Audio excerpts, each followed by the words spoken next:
Hi there, Save with Crypto here. Just going to look at Bitget. As per usual, the thing to do is to look in the reward center, do your daily check-in.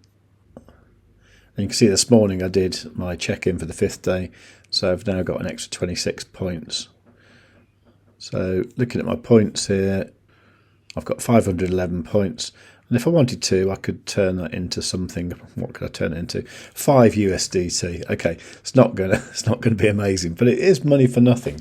And talking of money for nothing, we should have the results of the Launchpool today for SAROS, which if I go here, it should say, okay, SAROS.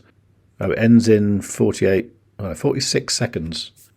2 seconds to go, and boom. Let's refresh the page. Okay, so it looks like my rewards were 54 SAROS. No idea how much that is worth. It was estimated ROI 0.13%. It's not bad for 2 days, is it? And my staked assets, I was using 1,011 BGB. So I think what normally happens is the BGB and then the SAROS will end up in my spot wallet within the next hour or so. So I'll take a look at that. Okay, so I've just been out for a few hours and came back and checked my spot account. It's quite disappointing, actually. It's yeah, I mean the BGB is back in its place. There you go. And to be honest, it's only $608 worth of BGB, but the amount of what's it called, SAROS I got back is worth 59 cents.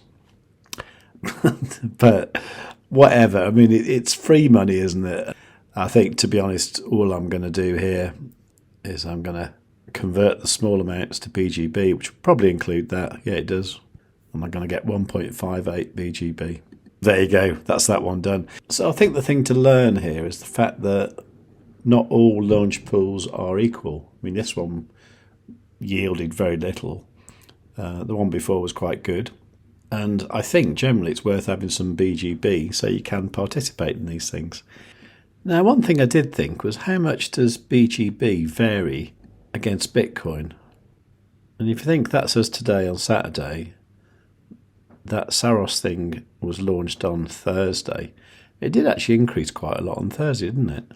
I mean, that's partly because Bitcoin was having a bit of a hard time. Let's just look at the one before.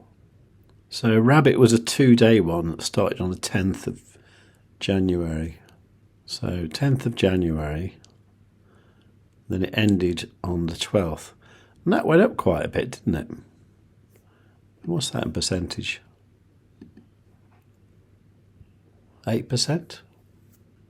Let's look at the one before. ZKF was the 6th of January. Also 2 days.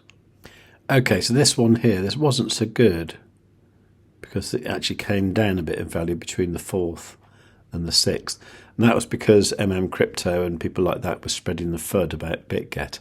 And that's when I suggested that, you know, you should buy some BGB in the middle of the FUD. And, you know, indeed, that's where I bought here. And we're now 9.82% up from then. So that would have been a good buy if you'd have done that. None of this is financial advice, of course. You understand that, yeah. Let's check out the one before. Okay, this was Grape. I wasn't involved with this. That ended on Christmas Day. Ran for 5 days. This is interesting. Let's look at this. So it ended then. It ran for 5 days. So it would have started on the 20th. 20th, okay. So it had a little pump and then it came down. With that little pump from the 20th, went up 4.27%. Yeah, I don't know. I'm wondering if it's worth looking at when a launch pool finishes, and it's probably also worth looking at launch pads as well to check there's not one of those going on at the time, because both are good reasons to have BGB. So when they're finished, if the price of BGB comes down, buy some, and then when the next launch pool is on, don't actually get involved with the launch pool. Just sell your BGB at the top for Bitcoin. I don't know. Might be an interesting strategy. But there again, I quite like getting the free stuff, even if the amounts are quite small. Interesting. Let me know what you think, in the comments down below. And while you're down there, give the video a like. Make sure you're subscribed. Make sure you've got the notifications set on all. And above all, tell your friends.